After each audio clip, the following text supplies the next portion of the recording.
Κυρίες και κύριοι, καλησπέρα σας. Οι αλλαγές που προωθεί η κυβέρνηση στον εκλογικό νόμο είναι το θέμα που θα αναδείξουμε σήμερα. Θα δούμε λοιπόν ποιες είναι οι θέσεις των κομμάτων, αλλά και πώς διαμορφώνονται οι συσχετισμοί μέχρι αυτή την ώρα. Κοντά μου είναι ο κύριος Βασίλης Τσίρκας από τον ΣΥΡΙΖΑ. Καλησπέρα σας. Ο κύριος Γιώργος Γεωργαντάς από τη Νέα Δημοκρατία. Καλησπέρα. Ο κύριος Κώστας Σκανδαλίδης από τη Δημοκρατική Συμπαράταξη. Καλώς ήρθατε. Ο κύριος Χρήστος Κατσότης από το Κομμουνιστικό Κόμμα Ελλάδος. Καλησπέρα. Και ο κύριος Μάριος Γεωργιάδης από την Ένωση Κεντρών. Καλώς ήρθατε. Ενώ αναμένουμε και από το ποτάμι τον κύριο Κώστα Μπαριώτα. Να ξεκινήσουμε όμως από εσάς, κύριε Τσίρκα, και να ξεκινήσουμε και από το ερώτημα το βασικό, που είναι αν πιστεύετε ότι μπορεί η κυβέρνηση, τουλάχιστον μέχρι αυτή την ώρα δεν μοιάζει εφικτός αυτός ο στόχος των 200 ψήφων, αν πιστεύετε ότι αυτό μπορεί να αλλάξει και τι περιθώρια υπάρχουν. Καταρχάς να πούμε ότι είναι μια ιστορική στιγμή για τη δημοκρατία. Μια ιστορική στιγμή γιατί κατατίθεται ένας εκλογικός νόμος που καθιερώνει το σύστημα της απλής αναλογικής, αλλά και την ψήφο, το δικαίωμα δηλαδή του εκλέγην της εκλογικής ενηλικότητας στην ηλικία των 17 χρόνων. Πρόκειται για μια ιστορική στιγμή για τη δημοκρατία και ένα πολύ σημαντικό βήμα για τον εκδημοκρατισμό των θεσμών, αλλά και την ενδυνάμωση της λαϊκής βούλησης. Οι προηγούμενοι νόμοι δεν ήταν δημοκρατικοί, δηλαδή ο τελευταίος νόμος με τον πόνους των 50 εδρών δεν ήταν δημοκρατικός. Η απλή αναλογική και με τον τρόπο που εισάγεται για συζήτηση στις αρμόδιες επιτροπές της Βουλής, πρόκειται για ένα διαχρονικό αίτημα της αριστεράς αλλά και των προοδευτικών δυνάμεων. Και ενισχύει, ενδυναμώνει και τη λαϊκή βούληση αλλά και τη λαϊκή κυριαρχία. Και αυτό που ρωτήσατε σχετικά με τις 200 ψήφους, εγώ αυτό που θέλω να πω. Και σχετίζεται με το πότε θα εφαρμοστεί, θα τεθεί σε ισχύ ο νόμος, αν θα είναι στις επόμενες ή στις μεθεπόμενες εκλογές. Για να είναι στις επόμενες, απαιτεί τα 2/3 των βουλευτών.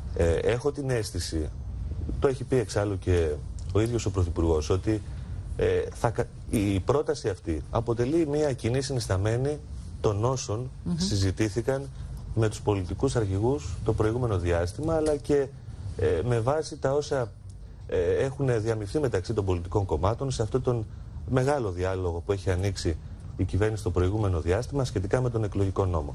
Θεωρείτε λοιπόν ότι ο εκλογικός νόμος αυτός που προτείνει η κυβέρνηση είναι προϊόν συμβιβασμού μετά τις συζητήσεις που έγιναν με τους αρχηγούς? Θεωρώ ότι ο εκλογικός νόμος όπως έχει κατατεθεί έχει αποτυπώσει κατά κύριο λόγο και τις θέσεις των περισσότερων κομμάτων, όχι όλων. Βέβαια δεν θέλω να πω ότι αυτό αφορά σε όλα τα κόμματα, αλλά αποτυπώνει όμως τις θέσεις των περισσότερων κομμάτων και των πολιτικών αρχηγών με τους οποίους συζήτησε ο ίδιος ο Πρωθυπουργός. Σε κάθε περίπτωση όμως, ανεξαρτήτως αυτού, θα κληθούν να απαντήσουν τα πολιτικά κόμματα στη Βουλή ενώπιον του ελληνικού λαού για το αν θα ψηφίσουν ή όχι αυτών των εκλογικών νόμων. Ένα σύστημα απλής αναλογικής που καταργεί τον πόνους των 50 εδρών. Πρόκειται για έναν εκλογικό νόμο που δεν αποτύπωνε με αντιπροσωπευτικό τρόπο τη σύνθεση του Κοινοβουλίου. Αυτό είναι αλήθεια και έχει υποθεί και από πολιτικούς επιστήμονες, αλλά έχει γίνει και αντικείμενο συζήτηση στη Βουλή, γιατί εκτός των άλλων η ανάδειξη του Εθνικού Κοινοβουλίου συνιστά μια κορυφαία δημοκρατική λειτουργία, μια κορυφαία πράξη, μια κορυφαία μετουσίως θα έλεγα της λαϊκής κυριαρχίας. Το Σύνταγμά μας δίνει στον νομοθέτη τη δυνατότητα να εξειδικεύσει αυτό το σύστημα, τον εκλογικό νόμο με βάση τον οποίο θα εκπροσωπούνται οι πολίτες στο Ελληνικό Κοινοβούλιο. Και σε κάθε περίπτωση πρόκειται για μια... Παρακαλώ. Τι απαντάτε στην κριτική που δέχεστε ότι έχετε στρατηγική δεύτερου κόμματος και ότι πιέζεστε δημοσκοπικά τουλάχιστον? Οπότε αυτός ο νόμος που προτείνει η κυβέρνηση βοηθά το δεύτερο κόμμα να σχηματίσει κυβέρνηση με συνεργασίες? Σε καμία περίπτωση δεν πρόκειται για κάτι τέτοιο, δεδομένου ότι αφενός η συζήτηση για τον εκλογικό νόμο έχει ήδη ξεκινήσει σε έναν ουδέτερο πολιτικό χρόνο που δεν έχουμε μπροστά μας εκλογές. Αφετέρου δε πρόκειται για μια πάγια θέση του ΣΥΡΙΖΑ, της αριστεράς, των προοδευτικών δυνάμεων.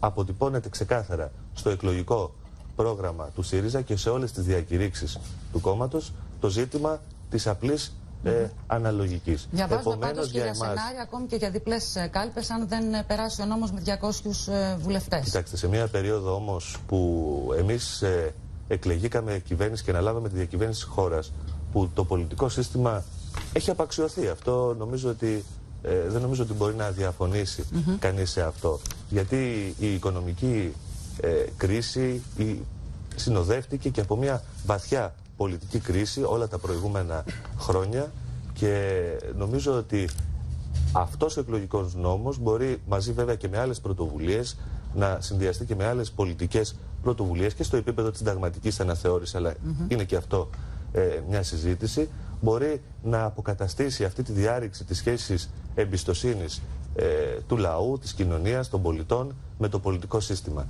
Υπήρξε μια μεγάλη πολιτική κρίση όλα τα προηγούμενα χρόνια.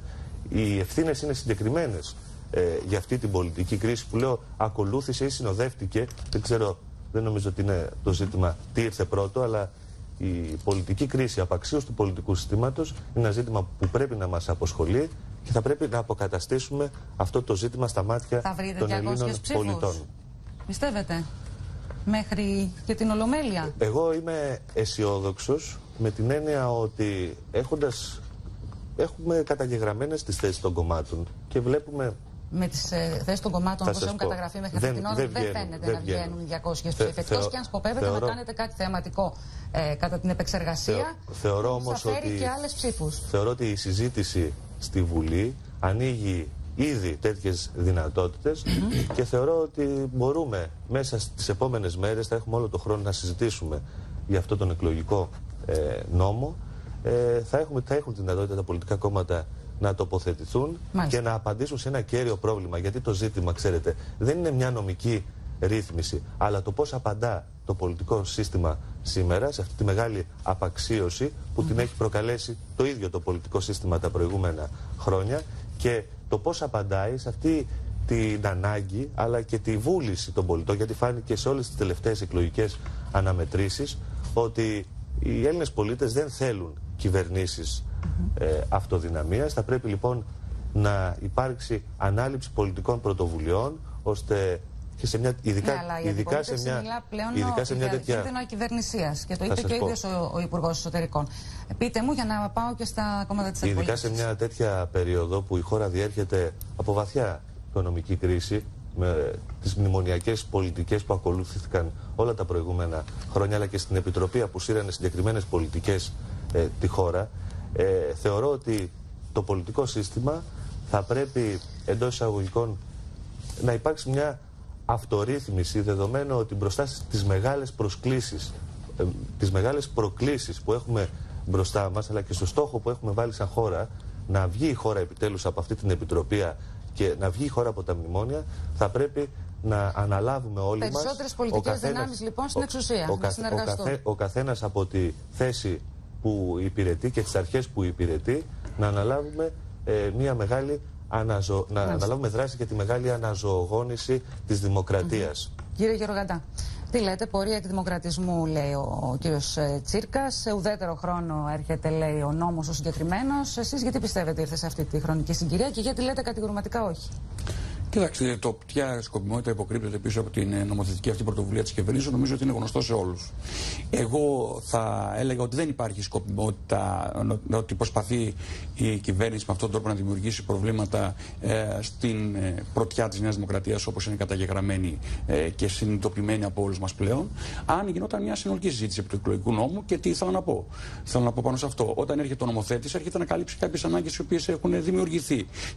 Να καλύψει κάποια κενά τα οποία έχουν παρατηρηθεί, να καλύψει και να ικανοποιήσει μια απέτηση της κοινωνίας. Αυτή τη στιγμή, σε σχέση με τον εκλογικό νόμο, εγώ θεωρώ ότι υπέρτερο των προτεραιοτήτων τις οποίες βάζει αυτή τη στιγμή η κυβέρνηση είναι το ζήτημα των μεγάλων εκλογικών περιφερειών, όπου όλοι έχουμε παραδεχτεί ότι δίνουν τη δυνατότητα για διαφθορά πολιτική. Το έχουν παραδεχτεί όλα τα κόμματα. Και δεν κάνουμε κάτι λοιπόν για την κατάτμιση των μεγάλων περιφερειών. Και δεν κάνουμε κάτι για την ψήφο στον απόδημο Έλληνα, στον απόδημο ελληνισμό και μάλιστα μια δεύτερη γενιά που έχει δημιουργηθεί με τους Έλληνες οι οποίοι ξενιτεύονται τα τελευταία χρόνια. Γιατί δεν κάνουμε κάτι ως συζήτηση και ως πολιτικό σύστημα ακόμα και απέναντι στον αριθμό των βουλευτών.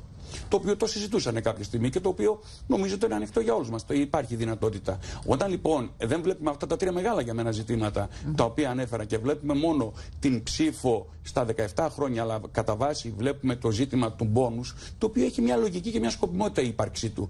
Ξέρετε, είπε πριν ο συνάδελφος ότι το Σύνταγμα, και πολύ σωστά το είπε, προβλέπει ένα σύστημα απλής αναλογικής. Δεν λέει απλή αναλογική. Αν ήθελε απλή αναλογική, θα έλεγε απλή αναλογική. Το σύστημα απλής αναλογικής είναι ακριβώς γιατί ο συνταγματικός νομοθέτης ήθελε το όποιο εκλογικό σύστημα έξω από την αναλογική εκπροσώπηση, η οποία βεβαίως είναι μία παράμετρος, να υπάρχει και μία δυνατότητα σχηματισμού κυβέρνησης. Τώρα λοιπόν με αυτό το νόμο θεωρείτε ότι θα οδηγηθεί η χώρα στις εκλογές όταν θα γίνουν σε κυβερνησία? Να πω κάτι απλό. Με βάση τα δεδομένα. Και τέλος πάντων, αν προκύπτουν συνεργασίες, όπως τουλάχιστον διαβάζω, 4 κομμάτων, αν είναι εφικτός αυτός ο στόχος. Αν μου επιτρέπετε, η κουλτούρα των συνεργασιών που δεν υπήρχε στην Ελλάδα έχει αρχίσει και διαμορφώνεται. Βέβαια, διαμορφώνεται μερικές φορές έτσι με έναν τρόπο παράδοξο. Σε κάθε περίπτωση όμως έχει αρχίσει και διαμορφώνεται. Από τη στιγμή που λοιπόν διαμορφώνεται αυτή η κουλτούρα, νομίζω ότι σε τέτοιες κυβερνήσεις θα πάμε ούτως ή άλλως από εδώ και πέρα. Όμως από την άλλη πρέπει να υπάρχει και δυνατότητα το πρώτο κόμμα να σχηματίσει κυβέρνηση. Το πρώτο κόμμα.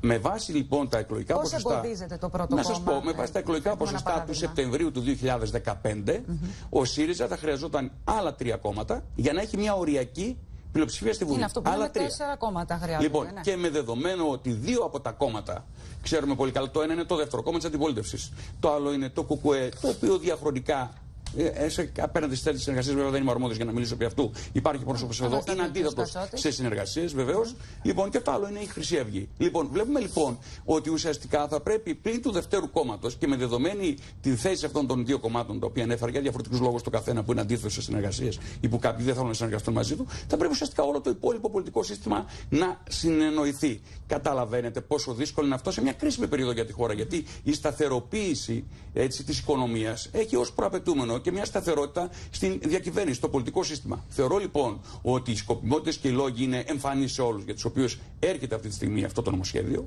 και θεωρώ ότι ακριβώς γι' αυτό και τα πολιτικά κόμματα όλα είναι προβληματισμένα και δεν πρόκειται να υπάρξει η αποδοχή την οποία θέλει η κυβέρνηση, γιατί δεν υπάρχει στην κοινωνία αυτή η αποδοχή. Δεν θεωρεί, εγώ πιστεύω αυτή τη στιγμή, ο Έλληνας πολίτης, ο Έλληνας ψηφοφόρος, ότι αυτή είναι η προτεραιότητα ή αυτό είναι το κακό όσων συμβαίνουν αυτή τη στιγμή στη χώρα. Έχουμε εκλογές κάθε 1 χρόνο, έχουμε 8 κόμματα στη Βουλή, δηλαδή έχουμε μια αναλογική εκπροσώπηση, αλλά υπάρχει και μια άλλη παράμετρος που πρέπει να αναζητηθεί, που είναι η δυνατότητα σχηματισμού κυβερνήσεως και αυτό το νομοσχέδιο έτσι όπως έρχεται δεν τη δίνει. Πιστεύετε ότι η κυβέρνηση δηλαδή δεν θα καταφέρει να πείσει 200 βουλευτές? Όχι, δεν θα καταφέρει να πείσει 200 βουλευτές, γιατί ακριβώς δεν έχουν πιστεί οι πολίτες ότι υπάρχει η αναγκαιότητα για την ψήφιση ενός τέτοιου νομοσχεδίου. Θα έπρεπε να γίνει μια συνολική συζήτηση, στην οποία να μπει και ο αριθμός των εδρών, του μπόνους, ο αριθμός, ενώ το ύψος του μπόνους στη συζήτηση αυτή, αλλά μαζί με όλα τα προαπαιτούμενα τα οποία ανέφερα σε σχέση με τον απόδημολισμό και σε σχέση με την κατάδμιση των μεγάλων περιφερειών. Μάλιστα. Εσείς, κύριε Σκανδαλίδη, έχετε διατελέσει και Υπουργός Εσωτερικών. Είναι γνωστός ο νόμος Σκανδαλίδη του 2004. Νομίζω εφαρμόστηκε το 7. Όπως τελικά. Με πόνους 40 εδρών, έτσι. Τότε. Είναι γνωστός ο νόμος Σκανδαλίδη, όπως τελικά ψηφίστηκε. Παραποιώντας την αρχική πρόταση των 30 εδρών έγινε 40 από την κυβέρνηση του Πασόκ, βέβαια, και με αντίσταση των κοινοβουλευτικών ομάδων. Και μετά έγιναν 50 και καταργήθηκε και η δυνατότητα να παίρνει μπόνους μια κυβέρνηση συνεργασιών. Το οποίο προέβλεπε ο δικός σας νόμος. Βεβαίως. Το οποίο σημαίνει ένα τελείως διαφορετικό εκλογικό σύστημα. Οπότε δεν χρειάζεται να σας ρωτήσω. Για να καταλάβετε τη διαφορά. Με 30 έδρες για να πας σε αυτοδυναμία χρειαζόσουν ένα 43%, λέω γενικά. Ναι. Με 40-41 και με 50-35-36. Αυτή είναι μια διαφορά τρομακτική. Έτσι. Άλλο είναι να σε ψηφίσουν 43% των Ελλήνων και να πεις ότι έχεις εν δυνάμει ένα πλειοψηφικό ρεύμα που δεν μπορεί να εξαρτηθεί από ένα μικρό κόμμα, θα πρέπει να κυβερνήσεις ή όχι. Και άλλο να σε ψηφίσει το 1 τρίτο των Ελλήνων. Ιστορικά είχαμε απλή αναλογική το 89, κύριε Σκανδαλίδη. Όχι, δεν ήταν απλή αναλογική το 89. Ήταν ένα σύστημα το οποίο πραγματικά δεν έδινε τη δυνατότητα στο πρώτο κόμμα να κάνει εύκολα κυβέρνηση. Αναγκάστηκε να φτάσει ο κ. Μητσοτάκης στο 47% για να μπορεί να κάνει κυβέρνηση. Και από την άλλη μεριά, στα μικρά κόμματα δεν είχε την αναλογική εκπροσώπηση που έχει αυτός ο νόμος που ισχύει σήμερα. Διότι αυτός ο νόμος που ισχύει σήμερα, ακόμα και με τις 50 έδρες, η αναλογικότητα που δίνει εδρών και ποσοστών κομμάτων πανελληνίως είναι περίπου πάνω από το 85-86%. Με τις 40 έδρες ήταν πάνω από το 90%. Σε όλα τα κόμματα. Τώρα γιατί θυμάται και εσείς ότι σε αυτή τη συγκυρία φέρνει θέλω να σχολιάσω λίγο. Θέλω να σχολιάσω λίγο και αυτά που άκουσα, γιατί πραγματικά είναι σημαντικά. Κοιτάξτε, όλοι αναγνωρίζουμε την κρίση της πολιτικής. Όλοι αναγνωρίζουμε ότι ξεκινά μια νέα περίοδος στη ζωή της χώρας και πρέπει να δούμε καινούρια πράγματα. Όλοι μιλούν για νέα μεταπολίτευση, όλοι μιλούν για μεγάλες αλλαγές. Όλοι αναγνωρίζουμε ότι η πολιτική κρίση προϋπήρχε της οικονομικής. Όλοι αναγνωρίζουμε την κρίση των θεσμών. Και ασφαλώς θα περίμενε κανείς ότι αυτό θα οδηγούσε σε ένα διάλογο πολύ βαθύ και μεγάλο από όλα τα κόμματα για αυτή τη διαδικασία, να δούμε ποιες είναι οι ριζικές εκείνες αλλαγές. Αντί γι' αυτό, ενώ στην αρχή συνδέει ο Πρωθυπουργός τον εκλογικό νόμο με την αναθεώρηση του συντάγματος, ξαφνικά πετάει την αναθεώρηση του συντάγματος το 2017 και φέρνει ένα εκλογικό νόμο που δεν λύνει κανένα πρόβλημα θεσμικό της δημοκρατίας. Δηλαδή, δεν δίνει δυνατότητα συνεργασιών. Δεν κάνει άλλη διάταξη που να είναι αντίστοιχη της διοικητικής διαίρεσης της χώρας με τις έδρες και με τους βουλευτές.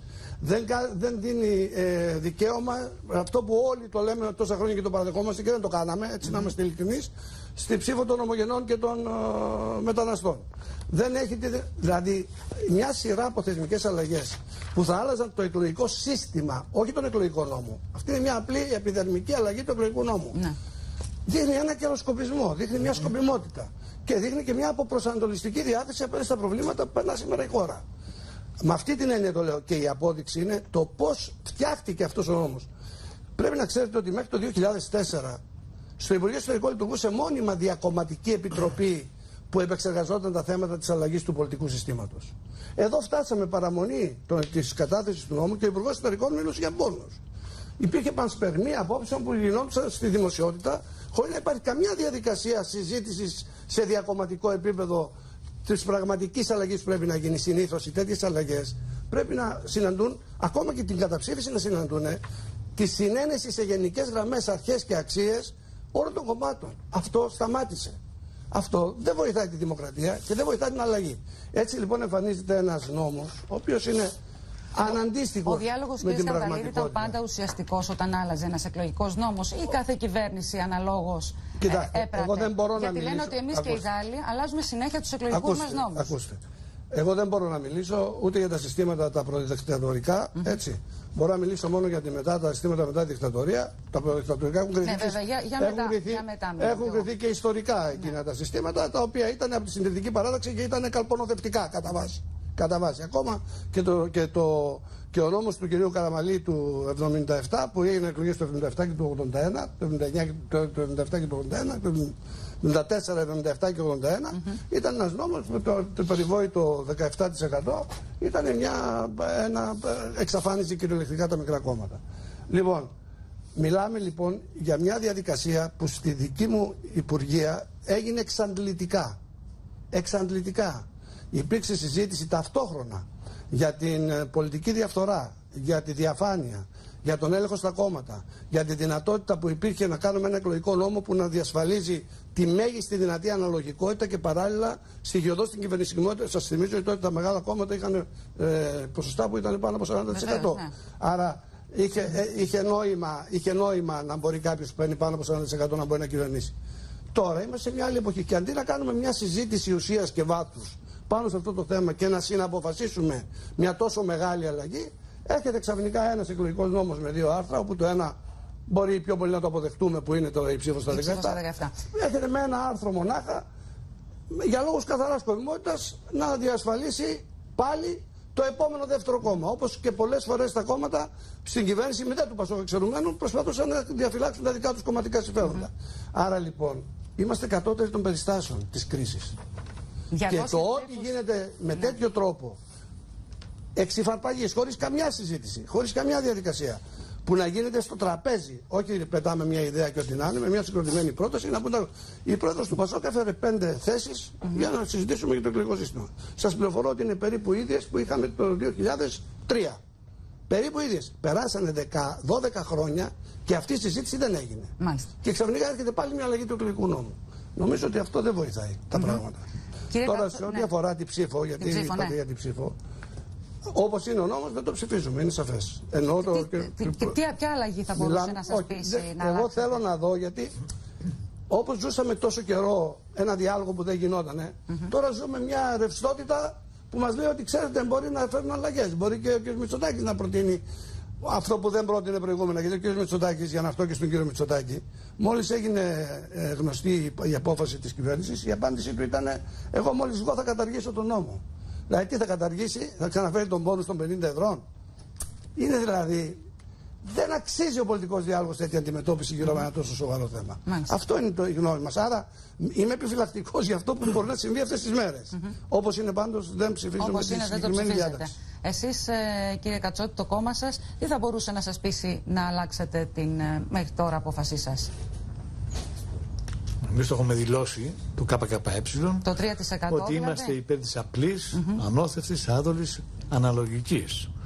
Αυτό είναι συγκεκριμένο, δεν αλλάζει και εμείς αυτό θα ψηφίσουμε. Εν πάση περιπτώσει, αυτός ο εκλογικός νόμος, έτσι όπως έχει κατατεθεί, δεν έχει αυτά τα χαρακτηριστικά. Εδώ έχει το πλαφόν του 3%, κάτι που νοθεύει, αν θέλετε, την ίδια την ψήφο του λαού. Και αυτό μας κάνει την κατάργηση επί της αρχής να πούμε όχι. Με την κατάργηση διαφωνούν πολλά άλλα κόμματα. Εντάξει, βέβαια διαφωνούν. Θέλουν τον πόνο, θέλουν τα πλαφόν, θέλουν ισχυρές κυβερνήσεις για να μπορούν να περνάνε αυτή την πολιτική που έχει ανάγκη το κεφάλαιο. Οι ανάγκες του κεφαλαίου είναι αυτές που έχουν προτεραιότητα για τα κόμματα που υπηρετούν αυτόν τον τρόπο ανάπτυξης, τον καπιταλιστικό τρόπο ανάπτυξης. Γι' αυτό και προσπαθούν με κάθε εκλογικό νόμο να ενισχύουν, αν θέλετε, την κυβέρνηση αυτή, είτε είναι μονοκομματική, είτε είναι συμμαχιών, γιατί και τώρα συμμαχίες έχουμε από διάφορα κόμματα και με αυτόν τον εκλογικό νόμο. 4 κόμματα όμως μπορούν να βρεθούν την επόμενη μέρα, κύριε Κατσότη? Θα σας πω, βρέθηκαν πολλά κόμματα και ψήφισαν το 3ο μνημόνιο. Και η Νέα Δημοκρατία και το ΠΑΣΟΚ και το Ποτάμι και ο ΣΥΡΙΖΑ βέβαια ψήφισαν το 3ο μνημόνιο, το οποίο προσθέθηκε σε άλλα 2 και ισοπεδώνουν τον λαό. Και μάλιστα βρέθηκαν τα κόμματα αυτά σε ένα νόμο που θα... Υπό την απειλή του Brexit και μετά το δημοψήφισμα, λέτε τώρα. Κυρία Κουλούρη, ένας νόμος λοιπόν, ο οποίος είναι ταξικός, βαθιά ταξικός, και λέει ότι την κρίση θα τη φορτωθούν οι εργαζόμενοι και τα λαϊκά στρώματα. Και βλέπετε όλο το νομοθετικό πλαίσιο που έρχεται στη Βουλή αφορά τους μισθούς, τις συντάξεις, τις εργασιακές σχέσεις και ούτω καθεξής. Βρέθηκε λοιπόν πάνω σε αυτό, αν θέλετε, οι κοινοί συνισταμένοι, γιατί έχουν κοινή στρατηγική. Και τώρα αυτός ο εκλογικός νόμος που έφερε η κυβέρνηση υπηρετεί, αν θέλετε, στόχους σήμερα και να αποπροσανατολίσει από αυτά τα καθημερινά προβλήματα του λαού μας, γιατί και με την απλή αναλογική τα προβλήματα που θα έχει ο λαός μας θα είναι αυτά. Εμείς λέμε ότι αυτό το κύριο που θα πρέπει να δει ο κάθε ένας που σήμερα, αν θέλετε, περνά αυτές τις δύσκολες στιγμές, τον Γολγοθά του, πρέπει να δει που βρίσκεται η λύση. Η λύση για μας δεν υποτιμάμε τον εκλογικό νόμο, στηρίζουμε την απλή αναλογική όπως λέμε, είναι η ανασύνταξη του εργατικού λαϊκού κινήματος, η ισχυρή κοινωνική συμμαχία, για να σταθούν απέναντι την πραγματική εξουσία που είναι τα μονοπόλια και οι ανάγκες τους, που περνάνε, αν θέλετε, σαν οδροσωτήρας πάνω από τη ζωή του λαού μας. Και αυτές τις ανάγκες των μονοπωλιακών ομίλων, αν θέλετε, εδώ ενισχύουν τα άλλα κόμματα με την ενιαία στρατηγική που έχουν για τον καπιταλιστικό δρόμο ανάπτυξης. Και αυτό δεν μπορεί να ξεχαστεί, γιατί στενάζει ο λαός καθημερινά στα γκισέ της εφορίας, στην ανεργία, με αυτές τις ελαστικές μορφές απασχόλησης, με αυτή την καρατόμηση των συντάξεων. Βλέπετε ότι αυτές τις μέρες η κατακραυγή της κυβέρνησης είναι μεγάλη από αυτές τις συνέπειες που έχει και φαίνονται τώρα το ασφαλιστικό που ψήφισε, και όχι τώρα, θα φανεί και το επόμενο διάστημα. Κύριε Κατσότη, με αυτό γι' αυτό λέμε ότι δεν είναι μόνο αυτό. Και με μια συνεργασία 4 κομμάτων σε μια προγραμματική βάση, πιστεύετε ότι μπορεί να αλλάξει η πολιτική για τη χώρα? Κοιτάξτε να δείτε. Να επιτύχει δηλαδή μια κυβέρνηση με συνεργασία 4 κομμάτων με καλύτερα αποτελέσματα? Σας είπα ότι και με την απλή αναλογική μπορεί να υπάρξουν κόμματα, όπως βρέθηκαν για το 3ο μνημόνιο, να βρεθούν και να κάνουν και μια κυβέρνηση συνεργασίας για να υπηρετήσουν την ενιαία στρατηγική τους, που είναι μέσα στην Ευρωπαϊκή Ένωση, μέσα στο ΝΑΤΟ, με κουμάντο στην οικονομία να κάνουν τα μονοπόλια και οι καπιταλιστικοί και οι επιχειρηματικοί όμιλοι. Αυτό υπηρετούν σήμερα τα κόμματα. Δυστυχώς αυτό είναι. Δεν υπάρχει άλλο κόμμα που να λέει άλλο δρόμο ανάπτυξης. Το ΚΚΕ λέει ότι αυτός ο δρόμος ανάπτυξης δεν έχει δώσει τίποτα στο λαό. Ναι. Πόνο και βάσανα. Μάλιστα. Και εμείς λέμε το εξής, ότι σήμερα είναι ανάγκη η εργατική τάξη και ο λαός. Ακούστε, τη διέξοδο, είπα και προηγουμένως, θα τη δώσει το εργατικό λαϊκό κίνημα και η κοινωνική συμμαχία. Αυτή που θα σταθεί απέναντι από την πραγματική εξουσία. Για να μπορέσει να κοινωνικοποιήσει τα μέσα παραγωγής, να αλλάξει τάξη στην εξουσία. Να φύγουν αυτοί που έχουν την εξουσία σήμερα. Αυτοί που ευθύνονται για τα βάσανα του λαού μας. Γιατί αυτό δεν μπορεί να το λύσει ένας συλλογικός νόμος. Βρίσκονται. Έχει εφεδρείες το σύστημα. Μάλιστα. Έχει εφεδρείες να φτιάξει άλλα κόμματα για να μπορεί να υπηρετήσει αυτό το δρόμο. Για να δούμε γιατί η Ένωση Κεντρών λέει ναι. Γιατί προς το παρόν ακούμε μόνο όχι. Αυτό που λέμε εμείς και ο λόγος που λέμε ναι είναι γιατί είναι μια πάγια θέση που έχουμε από την ίδρυσή της κιόλας Ένωσης Κεντρών, από το 1986 το φωνάζει και ο πρόεδρος της Ένωσης Κεντρών ότι είναι υπέρ της απλής αναλογικής και δεν μπορούμε αυτή τη στιγμή να μην δείξουμε πολιτική ανδρεία θέλοντας να μην στηρίξουμε και να μην ψηφίσουμε κάτι το οποίο είναι πάγια τακτική μας, πάγια θέση μας. Το πλαφόν του 3% δεν ήταν όμως. Το πλαφόν του 3% είναι για εθνικούς λόγους. Και το γνωρίζετε πάρα πολύ καλά αυτό. Αυτό είναι πολύ επικίνδυνο που λέτε. Και πείτε μου, δεν διέκοψα κανένα, αλλά ξεκίνησα κατευθείαν να με διακόπτουν. Δεν έχω κανένα θέμα να κάνουμε συζήτηση και γι' αυτό λόγο είμαστε εδώ. Όχι. Και δεν είμαστε εδώ πέρα για να κάνουμε συζήτηση και είμαι υπέρμαχος του διαλόγου και μπορούμε πολύ ευχαριστώ. Γιατί το συγκεκριμένο πάνελ είναι αρκετά υψηλού επίπεδου και μπορούμε να συζητήσουμε όλοι για όλα τα θέματα. Υπάρχουν εθνικοί λόγοι για το πλαφόν του 3%. Και θεωρώ πάρα πολύ σημαντικό.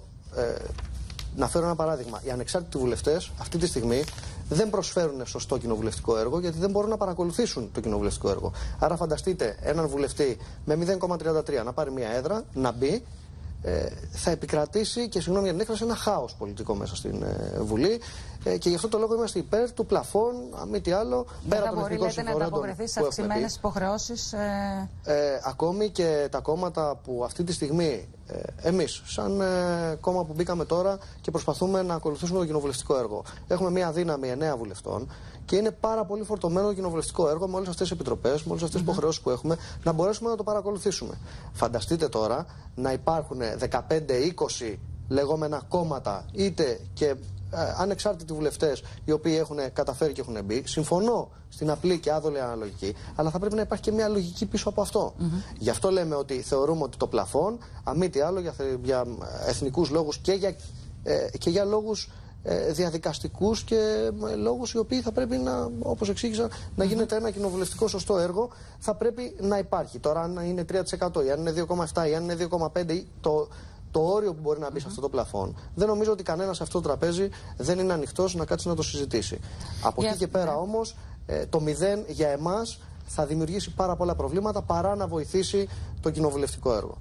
Πάμε τώρα στην απλή αναλογική που είναι πάγια θέση μας. Οι αυτοδυναμίες, λέει ο κ. Λεβέντης, έχουν καταστρέψει την χώρα. Η απλή αναλογική σημαίνει, τουλάχιστον όπως βλέπουμε να διαμορφώνονται οι συσχετισμοί, συνεργασίες, κυβερνήσεις συνεργασίας. Εσείς είστε έτοιμοι σαν κόμμα την επόμενη μέρα να συνεργαστείτε? Εμείς έχουμε πει ότι οποιοδήποτε κόμμα αγκαλιάσει τις δικές μας προτάσεις, είτε αυτό λέγεται Νέα Δημοκρατία, είτε αυτό λέγεται ΣΥΡΙΖΑ, δεν έχουμε κάποιες προτιμήσεις. Γιατί πολλοί αυτή τη στιγμή, επειδή μπήκαμε να στηρίξουμε μια πρόταση που έχει φέρει ο ΣΥΡΙΖΑ, λένε ότι απευθείας εμείς πήγαμε στον ΣΥΡΙΖΑ, είμαστε δίπλα του και είμαστε στο επόμενο κυβερνητικό σχήμα.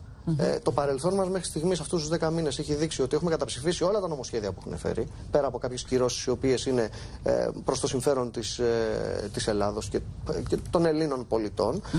Από εκεί και πέρα θα δούμε και στη συνέχεια, όταν θα έρθουν και ο νόμος που αφορά τα μέσα μαζικής επικοινωνίας και ο νόμος που θα αφορά τα εργασιακά, πόσο σκληρή στάση θα έχουμε απέναντι στο ΣΥΡΙΖΑ. Δεν σημαίνει ότι επειδή βλέπουμε κάτι το οποίο πιστεύουμε όλα αυτά τα χρόνια, αμέσως ήρθαμε κοντά στο ΣΥΡΙΖΑ. Θεωρείτε όμως ότι μπορεί να υπάρξει ο ΣΥΡΙΖΑ ήρθε κοντά στις θέσεις της Ένωσης Κεντρών ανάμεσα σε 4 κόμματα.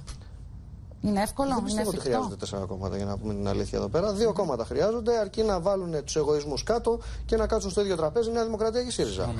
Από τις αναλύσεις προκύπτει ότι χρειάζονται 4 κόμματα. Και με 2 κόμματα, ΣΥΡΙΖΑ και Νέα Δημοκρατία, μπορεί να δημιουργηθεί κυβέρνηση. Μάλιστα, εννοείται λοιπόν την κυβέρνηση. Να αφήσουμε τους εγωισμούς και να μπούμε γιατί ακούστηκαν στο τραπέζι για κομματικά συμφέροντα, ακούστηκαν για προσωπικοί εγωισμοί κτλ. Συμφωνώ και εγώ σε αυτό, ότι θα πρέπει να κοιτάξουμε το καλό της χώρας, γιατί και η Γερμανία αυτό έχει κάνει. Τα δύο άκρα έχουν κάτι στο ίδιο τραπέζι και δεν μπορώ να ακούσω τη δικαιολογία ότι δεν είναι σε μνημόνια η Γερμανία. Γι' αυτό το λόγο πρέπει να μπούμε και εμείς σε αυτή τη διαδικασία, για να βγούμε από τα μνημόνια και να ορθοποδήσει η χώρα και να έρθουν επενδύσεις. Να υπάρξει πολιτική σταθερότητα, για να μπορέσουν οι επενδυτές να εμπιστευτούν ότι πλέον πάμε σε μια χώρα η οποία θέλει να ευδοκιμήσει και πάμε να εμπιστευτούμε και να στηρίξουμε τα χρήματά μας και τις επενδύσεις μας εκεί. Εσείς πιστεύετε ότι μπορεί να προκύψει ο αριθμός των 200 βουλευτών, όπως έχει ο νόμος? Με βάση τις τελευταίες ενδείξεις δεν πιστεύω. Είναι πολύ δύσκολο ότι θα πιαστούν οι 200.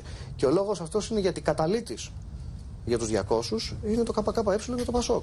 Οι οποίοι είναι υπέρμαχοι της απλής αναλογικής, αλλά επειδή δεν θέλουν αυτή τη στιγμή ο καθένας για προσωπικούς λόγους να στηρίξει έναν νόμο, έστω ότι τον φέρνει και δολίως, όπως είπε ο κ.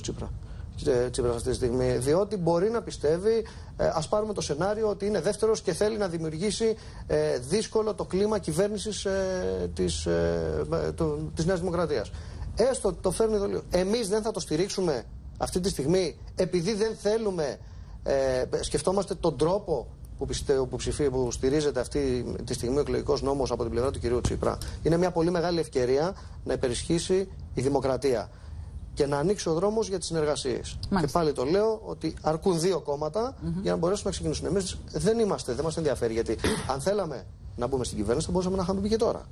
Δεν μας ενδιαφέρει η καρέκλα, δεν μας ενδιαφέρει να είμαστε μέλος μιας κυβέρνησης ή μέρος μιας κυβέρνησης. Αυτό που μας ενδιαφέρει είναι να βγούμε από τα μνημόνια και αυτός είναι και ο στόχος. Και εκεί θα πρέπει να στηριχθεί, όπως ανέφερε και ο κ. Σκανδαλίδης, η Νέα Δημοκρατία, η οποία έρχεται και λέει ότι εγώ θα έρθω να το αναιρέσω. Αυτό που θα πρέπει να κάνουμε, δεν θα πρέπει να στηριζόμαστε στο όποιο κόμμα κυβερνήσει μετά την κατάργηση του τι έχει κάνει το προηγούμενο κόμμα. Αυτό που θα πρέπει να κοιτάξει οποιαδήποτε νέα κυβέρνηση είναι να καταργήσει τα μνημόνια και να έρθουμε να προχωρήσει η χώρα μπροστά. Μάλιστα. Αυτή είναι η θέση μας. Και επίσης κάτι τελευταίο για να μπορέσω να περάσω στο δεύτερο γύρο. Αναφέρθηκε ότι οι πολίτες δεν το πιστεύουν. Σε όλες τις δημοσκοπήσεις πάνω από το 70% των πολιτών είναι υπέρ της απλής αναλογικής. Άρα, και μιλάμε για ποιοτικά.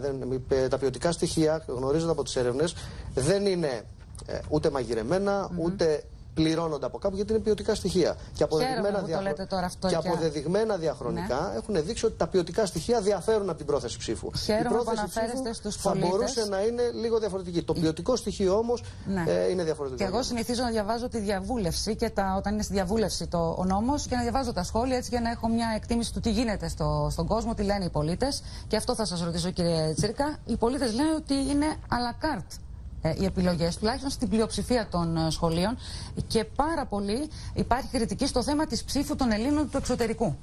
Δεν ξέρω, γιατί είναι μεγάλη συζήτηση αν θα είναι και οι Έλληνες ομογενείς δεύτερης και τρίτης γενιάς, ή αν μιλάμε για τους Έλληνες που μετανάστευσαν πρόσφατα. Αυτό δεν ξέρω, θα το συζητήσετε μεταξύ σας σε μια συζήτηση διακομματική, αλλά γίνεται μεγάλο θέμα.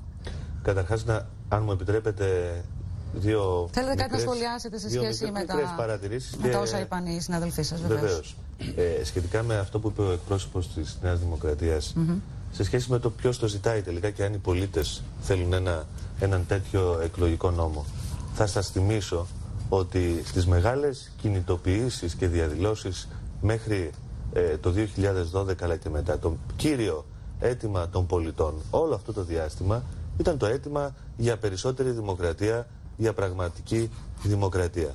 Αλλά και σε σχέση με όσα ανέφερε ο κύριος Σκανδαλίδης, για το κατά πόσο αυτό εντάσσεται σε μια γενικότερη, ευρύτερη συζήτηση για το πολιτικό σύστημα είτε τη συνταγματική αναθεώρηση, θα σας θυμίσω ότι αυτή η κυβέρνηση έχει αναλάβει πρωτοβουλίες και έχει αναλάβει νομοθετικές πρωτοβουλίες σχετικά με την πάταξη της διαφθοράς και της διαπλοκής. Βάζει τάξη, μπαίνει τάξη για πρώτη φορά σε ένα ραδιοτηλεοπτικό το οποίο ήταν άναρχο και άνομο όλα τα προηγούμενα χρόνια, 25 χρόνια ανομίας. Μην ανοίγετε όμως τώρα αυτή τη συζήτηση, γιατί είναι άλλο θέμα.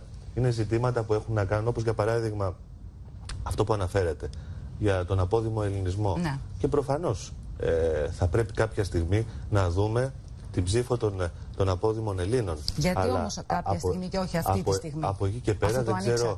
δεν ξέρω και δεν έχω παρακολουθήσει τη συζήτηση και στην αρμόδια επιτροπή της Βουλής σχετικά με τον απόδημο ελληνισμό, κατά πόσο είμαστε έτοιμοι και τεχνικά να κάνουμε ένα τέτοιο βήμα. Θεωρώ ότι είναι μια μεγάλη συζήτηση αυτή, η οποία πρέπει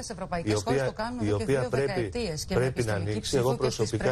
Εγώ προσωπικά είμαι θετικός σε μια τέτοια κατεύθυνση, αλλά να δούμε πώς τεχνικά μπορούμε να δούμε και να προχωρήσουμε ένα τόσο μεγάλο ζήτημα για την ελληνική δημοκρατία. Και για την ψήφο στα 17 υπάρχουν κάποιες ενστάσεις από ορισμένους ότι είναι μια ψηφοθυρική απόφαση. Τι λέτε σε σχέση με αυτό? Θα σας πω, και αν είναι βέβαια τα παιδιά έτοιμα σε αυτή την ηλικία, επειδή είναι εξαρτώμενα από την οικογένεια, αν κομματικοποιείται το σχολείο, ακούω διάφορα. Καταρχάς, ακόμη και οι κατευθυντήριες γραμμές του Συμβουλίου της Ευρώπης, της Κοινοβουλευτικής Συνέλευσης είναι Ευρώπης, γεγονός. Οι κατευθυντήριες γραμμές είναι παροτρύνουν τα εθνικά κοινοβούλια προκειμένου να προχωρήσουν ακόμη και σε ψήφο στα 16. Και εδώ στα 16 είναι 16 και μία μέρα. Σύμφωνα με τον εκλογικό νόμο, πράγματι. Το ζήτημα όμως είναι το εξής, ότι όλο το προηγούμενο διάστημα, αυτό που πρέπει να λάβουμε υπόψη μας, είναι ότι οι νέοι αυτής της χώρας είναι αυτοί που νιώσανε περισσότερο από οποιονδήποτε άλλον στο πετσί τους αντικοινωνικές πολιτικές και νιώσανε στο πετσί τους τις μνημονιακές πολιτικές. Γνωρίζουμε πολύ καλά πως οι νέοι βρέθηκαν στο περιθώριο της κοινωνίας μας, είτε επαγγελματικά είτε κοινωνικά, οικονομικά, πως οι νέοι φύγανε στο εξωτερικό τα προηγούμενα χρόνια των μνημονιακών πολιτικών. Δεν θα ψηφίσουν όμως αυτοί οι νέοι που φύγαν έξω. Θα ψηφίσουν οι 16χρονοι. Μιλάμε όμως για νέους ανθρώπους. Μια πολιτική εξάρτηση από την οικογένεια. Όχι, θα σας πω. Μιλάμε όμως για νέους ανθρώπους, τους οποίους οφείλουμε να δώσουμε βήμα για τη ζωή τους. Γιατί οι πολιτικές που εμείς ψηφίζουμε και εμείς αναλαμβάνουμε να φέρουμε εις πέρας, τους αφορούν. Επομένως θεωρούμε ότι με την ψήφο στα 17 θα έχουμε μια γνησιότερη εκπροσώπηση των νέων πολιτών στο ελληνικό κοινοβούλιο, στο πολιτικό σύστημα, και θεωρούμε ότι πρόκειται για μια τομή, δεδομένου ότι έρχεται στο προσκήνιο μια νέα γενιά που πρέπει να καθορίσει επιτέλους τις τύχες της. Μάλιστα.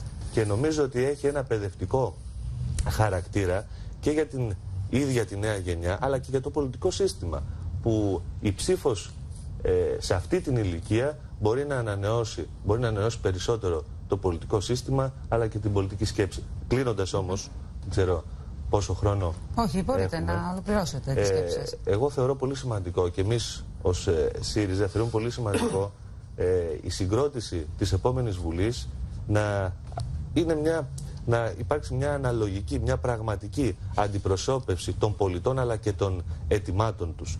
Εμείς αυτό που ζητάμε και αυτό που θέλουμε να κάνουμε με αυτόν τον εκλογικό νόμο είναι να εκφραστούν γνήσια οι πολίτες. Είχαμε έναν εκλογικό νόμο, όπως όλοι γνωρίζουμε, με 50 έδρες μπόνους, που νόθευε πραγματικά τη λαϊκή εντολή, και νομίζω ότι είναι μια μεγάλη ευκαιρία για τις δημοκρατικές δυνάμεις του τόπου να προχωρήσουν και να στηρίξουν αυτή τη μεταρρύθμιση. Και προφανώς θα συμφωνήσω με τον κύριο Σκανδαλίδη ότι θα πρέπει παράλληλα να δούμε και τη συζήτηση για τη συνταγματική αναθεώρηση. Πολλές από τις προτάσεις στις οποίες αναφέρθηκε νομίζω ότι πρέπει να αποτελέσουν αντικείμενο διαλόγου μεταξύ των πολιτικών δυνάμεων, μεταξύ των κομμάτων στην κοινωνία. Απλώς αυτό που είπε ο κ. Σκανδαλίδης είναι, χωρίς να ξέρει και το ΠΑΣΟΚ, ότι οι εκλογικοί νόμοι πάντα βόλευαν την εκάστοτε κυβέρνηση. Σας λέω ότι αυτή τη φορά όμως δεν γίνεται αυτό. Γιατί δεν εξαίρεσε και το ΠΑΣΟΚ, βρισκόμαστε σε έναν ουδέτερο πολιτικό χρόνο. Η κυβέρνηση ΣΥΡΙΖΑ έχει στόχο να φτάσει στο τέλος της τετραετίας, το 2019, όπου η ελπίδα μας, ο στόχος μας είναι να έχουμε βγει από τα μνημόνια και να απευθυνθούμε στους Έλληνες πολίτες με διαφορετικό τρόπο, με διαφορετικούς όρους, να μειώσουμε την ανεργία, να μειωθούν τα προβλήματα που τα ανέφερε πολλά από αυτά ο κύριος Κατσιώτης. Αλλά νομίζω ότι είναι μια μεγάλη ευκαιρία για τη δημοκρατία μας, για τις δημοκρατικές δυνάμεις του τόπου να προχωρήσουν και να στηρίξουν αυτό το σχέδιο, αυτόν τον εκλογικό νόμο τομή στην ιστορία του σύγχρονου νεοελληνικού κράτους. Για να δούμε τι λέει η αντιπολίτευση για τους ομογενείς και για τους ψήφους στα 17. Να συζητήσουμε προφανώς και άλλα ζητήματα που έχουν να κάνουν με τη συνταγματική αναθεώρηση και σχετίζονται με τον εκλογικό νόμο, όπως ανέφερε ο κύριος Σκανδαλίδης. Αλλά νομίζω ότι είναι μεγάλη ευκαιρία, την οποία δεν πρέπει να απέχει, και θεωρώ ότι είναι ευκαιρία για την αριστερά. και θεωρώ ότι ανεξαρτήτως οποιασδήποτε άλλης διαφωνίας, την οποία σέβομαι, όπως αναφέρθηκε ο κύριος Κατσότης, θεωρώ ότι ένα διαχρονικό αίτημα των αριστερών πολιτών, ένα διαχρονικό αίτημα του προοδευτικού κόσμου αυτής της χώρας, η απλή αναλογική, θεωρώ ότι θα πρέπει να περάσει με την ψήφο όλων των προοδευτικών δυνάμεων αυτής της Βουλής. Κύριε Γιώργαντα, τι λέτε, να ξεκινήσουμε από το θέμα της ψήφου στα 17. Είναι κάτι που θα το στηρίξετε? Κρατώ την παρατήρηση. Πρώτον, η ψήφο στα 17 υπάρχει. Υφίσταται, ισχύει. Ισχύει ουσιαστικά, όχι τυπικά. Γιατί με τον προηγούμενο νόμο, όσοι έκλειναν τα 18 μέσα στη χρονιά στην οποία γίνονταν ουσιαστικά εκλογές, γιατί για όλους θεωρούνταν ως ημερομηνία γεννήσεως η 1η Ιανουαρίου, είχαν δικαίωμα ψήφου. Για να το καταλάβει λοιπόν ο κόσμος, ουσιαστικά κάποιος που ήταν 17 ετών και μιας ημέρας είχε δικαίωμα ψήφου. Ναι. Άρα τώρα πάμε για ψήφο στα 16. Αυτό είναι το σωστό. Να πούμε δηλαδή από τα 17, το οποίο ουσιαστικά ίσχυε, γιατί άλλο να το λες και άλλο. Είναι πιο ριζοσπαστικό, αυτό θέλετε να μας πείτε? Όχι, να πούμε στον κόσμο, ότι αυτό που φέρνετε είναι ψήφο στα 16. Η ψήφο στα 17 υπάρχει. Και όποιος έχει να πει κάτι άλλο, να διαβάσουμε το άρθρο για να το κατανοήσει ο κόσμος. Ισχύει πάντως και το ψήφισμα της Κοινοβουλευτικής Συνέλευσης του Συμβουλίου της Ευρώπης. Δεν διαφωνούμε, να πούμε κάτι πάνω σε αυτό. Στα κράτη-μέλη. Σωστά δίνει κατευθύνσεις. Ξέρετε πού πρέπει να καταλήξουμε? Πρέπει να καταλήξουμε σε κάποια κριτήρια για το πώς θέτουμε ως όριο για το δικαίωμα ψήφου. Εμείς θέτουμε κάποια όρια τα οποία έχουν να κάνουν σχέση με την ολοκλήρωση των σπουδών, με την δικαιοπρακτική ικανότητα. Μπορεί να είναι σωστά, μπορεί να είναι λάθος, αλλά να γίνει μια κουβέντα για τα κριτήρια. Δεν είναι απλό να λέμε το 18 το κάνουμε 17, το 17 το κάνουμε 16. Εγώ δεν ξέρω ποια κριτήρια θέτει ο ΣΥΡΙΖΑ. Το μόνο κριτήριο το οποίο διαβάζω από την αιτιολογική έκθεση έχει να κάνει με την ανάγκη των νέων, οι οποίοι είναι αυτοί που θα υποστούν τις μεγαλύτερες συνέπειες της κρίσης, να μπορούν να συμμετέχουν στην εκλογική διαδικασία. Σεβαστό. Αλλά αν δεν ήταν υποκριτικό, θα μπορούσαμε να το κουβεντιάσουμε. Υποκριτικό γιατί? Όταν φεύγουν οι 25άριδες στο εξωτερικό και οι 30άριδες, αυτοί δεν είναι νέοι, αυτοί δεν έχουν υποστεί τις συνέπειες της κρίσης. Σε αυτούς λοιπόν, γιατί στερούμε το δικαίωμα της ψήφου, όταν όλα τα άλλα ευρωπαϊκά κοινοβούλια, τα οποία έχουν μερικά εξ αυτών και την κατεύθυνση για την ψήφο στα 17, έχουν όμως διασφαλισμένη την ψήφο των κατοίκων του εξωτερικού. Και μπορούσε πολύ εύκολα και τεχνικά να γίνει. Έχει καταθέσει μια πλήρη πρόταση νόμου η Νέα Δημοκρατία εδώ και αρκετούς μήνες, στην οποία το δικαίωμα θα ήταν μόνο για όσους είναι γραμμένους στους εκλογικούς καταλόγους και στα δημοτολόγια και θα μπορούσε να δοθεί η δυνατότητα της ψήφου μέσω των πρεσβειών και των προξενείων. Πολύ εύκολα λοιπόν θα μπορούσαν όλοι οι Έλληνες που βρίσκονται στο εξωτερικό, ή και αυτοί που φύγαν τώρα που κατά βάση είναι νέοι, έτσι ώστε να καλυφθεί και αυτό το κριτήριο το οποίο θέτει η αιτιολογική έκθεση και λέει ο ΣΥΡΙΖΑ, είτε οι παλαιότεροι, οι οποίοι νομίζω ότι θέλουμε ως κράτος, ως κοινωνία, να έχουν μια μεγαλύτερη σύνδεση με τη χώρα και είναι και συνταγματική, να ξέρετε. Βεβαίως, είναι και συνταγματική υποχρέωση, να ξέρετε. Υπάρχει άρθρο στο Σύνταγμα το οποίο δίνει βεβαίως. Εμείς θέτουμε όμως ως Νέα Δημοκρατία, το έχουμε ξεκαθαρίσει αυτό. Λέμε όσοι είναι γραμμένοι στους εκλογικούς καταλόγους και στα δημοτολόγια. Αυτό θέτουμε. Η ψήφος λοιπόν στα 16, γιατί γι' αυτό πρέπει να συζητάμε, θεωρούμε ότι είναι τελείως αποκομμένη, είναι μια à la carte η διαδικασία, στην οποία εμείς δεν μπαίνουμε στη σκέψη ότι αυτό γίνεται γιατί ευελπιστεί ο ΣΥΡΙΖΑ ότι θα έχει μεγαλύτερο ωφέλη από εκεί. Καθόλου δεν θα είναι έτσι το αποτέλεσμα. Αυτό το πιστεύουμε σίγουρα. Γιατί το πιστεύετε αυτό? Το πιστεύουμε γιατί, ξέρετε, πλέον οι νέοι, ακριβώς επειδή έχουν μεγάλη δυνατότητα ενημέρωσης, υπάρχει δυνατότητα της ενημέρωσης, περισσότερο από κάποιους παλιότερα, μπορούν να διαπιστώσουν πραγματικά, να συγκρίνουν, να δουν, να αξιολογήσουν και θεωρούμε ότι η ψήφος τελικά θα είναι υπέρ της Νέας Δημοκρατίας. Το νέο τον ενδιαφέρει ποιος θα του βρει μια θέση εργασίας. Εγώ πάντως διάβασα ότι στην Αυστρία η ψήφος των 16χρονων είχε βοηθήσει στην άνοδο της ακροδεξιάς. Διορθώστε με αν έχω λάθος εικόνα. Δεν το ξέρω αυτό, αλλά να σας πω κάτι. Να μην προκαταλαμβάνουμε από τώρα το πώς θα εκφραστεί η ψήφος των 16άριδων, επαναλαμβάνω το 16. Ενώ στη Σκωτία στο δημοψήφισμα που συμμετείχαν ήθελαν να μείνουν στην Ευρώπη. Και από την άλλη, προτιμήσεις του εκλογικού σώματος. Κάνουμε μια γενικότερη συζήτηση. Ακούστε λίγο, το ζητούμενο είναι ένα. Αυτό το οποίο υπάρχει και οδήγησε στην απαξίωση του πολιτικού συστήματος είναι η εικόνα που υπάρχει στην κοινωνία μας βασίμως περί διαφοράς του πολιτικού συστήματος. Ένα πολύ άμεσο μέτρο το οποίο θα μπορούσε να ξεκαθαρίσει σημαντικό μέτρο τις όποιες τέτοιες υποψίες υπάρχουν, θα ήταν να γίνει κατάπτυμηση των μεγάλων περιφερειών. Ενώ το συζητούσαμε όλοι, ενώ συμφωνούμε σχεδόν όλοι. Για ποιο λόγο δεν το ξεκινάμε? Είπατε πριν ότι προχωρήσατε σε σχέση με αυτό το μέτρο στο ότι προχωράτε στις τηλεοπτικές άδειες. Να πω εγώ ότι σωστά κάνετε που διαφωνούμε για τον αριθμό των αδειών. Αλλά να σας πω κάτι. Το ποιος τελικά βουλευτής από τη Β' εκλογική περιφέρεια των Αθηνών θα προβληθεί από αυτά τα μέσα Ποιος μπορεί να το καθορίσει? Δεν θα δημιουργηθεί μια νέα διασύνδεση? Ποιος δηλαδή είναι αυτός που στην Β' εκλογική περιφέρεια των Αθηνών των 36 τόσων βουλευτών θα μπορεί να προβληθεί για να έχει πιθανότητα να εκλεγεί, αν δεν κάνουμε την κατάτμιση αυτών των μεγάλων περιφερειών, όπως συμφωνούμε όλοι? Όταν λοιπόν δεν έχω την ψήφο του απόδημου Έλληνα, δεν έχω την κατάτμιση των μεγάλων εκλογικών περιφερειών, θεωρώ ότι είναι τελείως υποκριτικό να μιλάμε και για κινήσεις οι οποίες οδηγούν σε μια αναλογικότερη εκπροσώπηση και σε κινήσεις οι οποίες που καταπολεμούν τη διαφθορά στο πολιτικό σύστημα. Πείτε μου, σας παρακαλώ, για να πάω να δούμε για την κατάτμιση των περιφερειών, γιατί θέλω να απαντήσει σε αυτό ο κύριος Τζίρκας. Αν τελικά θεωρείτε ότι 16 χρονών είναι όριμος ο μαθητής να είναι και ψηφοφόρος. Για να το ξεκαθαρίσουμε, δηλαδή, ποια είναι η θέση σας. Είναι το ερώτημα, να σας πω. Δεν μπορεί να το θέσεις. Εμείς θεωρούμε ότι με βάση τα δεδομένα όπως τα έχουμε στη χώρα μας και με βάση κριτήρια τα οποία πρέπει να τίθενται, γιατί δεν μπορούμε να λέμε απλά το 16, γιατί μετά να μπούμε 14, γιατί να μπούμε 15. Θεωρούμε ότι πρέπει να υπάρχουν κάποια κριτήρια. Τα κριτήρια αυτά, εμείς συμφωνούμε ότι πρέπει να είναι ο χρόνος προς την ολοκλήρωση των σπουδών, και σας λέω, το 17 είναι ψηφισμένο. Ισχύει αυτή τη στιγμή. Θεωρούμε λοιπόν ότι το 16 είναι ίσως ηλικία η οποία ακόμα δεν θα μπορούσε να ανταπεξέλθει σε αυτήν την κρισιμότητα της επιλογής.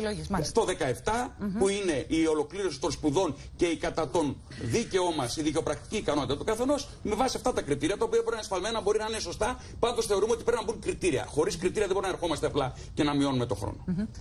Να κάνω μερικές παρατηρήσεις. Κρατήστε το θέμα της κατάτμισης, γιατί θέλω να πούν και οι συνάδελφοί σας και θα απαντήσετε συνολικά στο τέλος. Θα σας δώσω το χρόνο, αλλήμονο. Εγώ θέλω να κάνω σχόλια για αυτά τα δύο θέματα που θέσατε και μια γενικότερη παρατήρηση. Καταρχήν για την ψήφο στα 17. Ναι.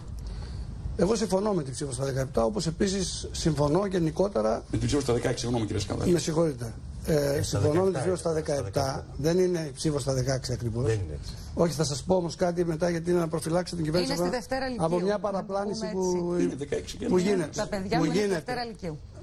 Να πω για μια παραπλάνηση που γίνεται, γιατί πρέπει να διορθωθεί. Ναι.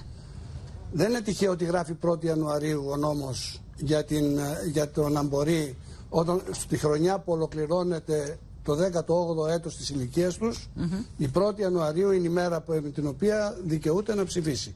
Ναι. Γιατί το λέει ο νόμος? Γιατί αν πάει η ημερομηνία ενδιάμεσα, όταν γεννήθηκε πραγματικά, δεν θα είναι ποτέ έτοιμα τα δημοτολόγια να αντιμετωπίσουν αυτό το θέμα. Πρέπει να μπει πάλι το 1η Ιανουαρίου. Αναδίμηνο ενημερώνονται τα δημοτολόγια. Κανονικά πρέπει να ενημερώνονται συνεχώς. Αλλά το πρόβλημα είναι ότι κάθε χρονιά γίνεται μια συνολική απογραφή και βάσει τα δημοτολόγια κλείνουν και ξανανοίγουν.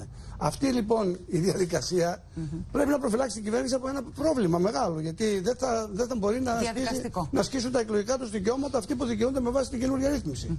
Με ένα συγκεκριμένο τρόπο. Άρα πρέπει να το λύσει αυτό το θέμα. Εγώ επαναλαμβάνω ότι είμαι υπέρ της ψήφου σε μικρότερες ηλικίες για τον εξής πάρα πολύ απλό λόγο. Διότι όταν εγώ ήμουνα 18 χρονών και ερχόμουν από την επαρχία μου, δεν είχα ιδέα που πάνε τα 4, ενώ τώρα ο γιος μου όταν γίνει 17 χρονών, 16 χρονών, 17 χρονών, έχει επαφή με όλο τον κόσμο και ξέρει τα πάντα όσα συμβαίνουν σε όλο τον κόσμο, και άρα μπορεί να έχει το δικαίωμα της και τη δυνατότητα να ψηφίσει και να κρίνει. Γιατί αυτό οδηγεί, αυτού του τύπου συμπεριφορά οδηγεί στα άλλα ακραία φαινόμενα. Δηλαδή, να λέμε ξαφνικά, να βάλουμε και ένα όριο προς τα πάνω, να μην ψηφίζει ο κόσμος που από ένα σημείο και πάνω, γιατί δεν τους θεωρούμε ικανούς. Το ποιος είναι ικανός για τη μεγάλη ηλικία, για την τρίτη ηλικία. Ναι. Τα θέματα που αφορούν τη δημοκρατία, το είδα και αυτό. Είναι τεράστια τα θέματα που αφορούν τη δημοκρατία.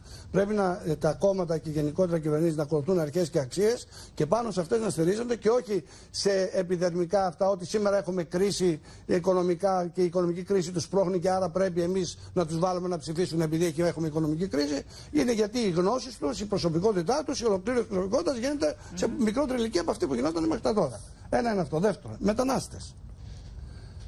Εδώ είναι υποκριτικές όλες τις κυβερνήσεις.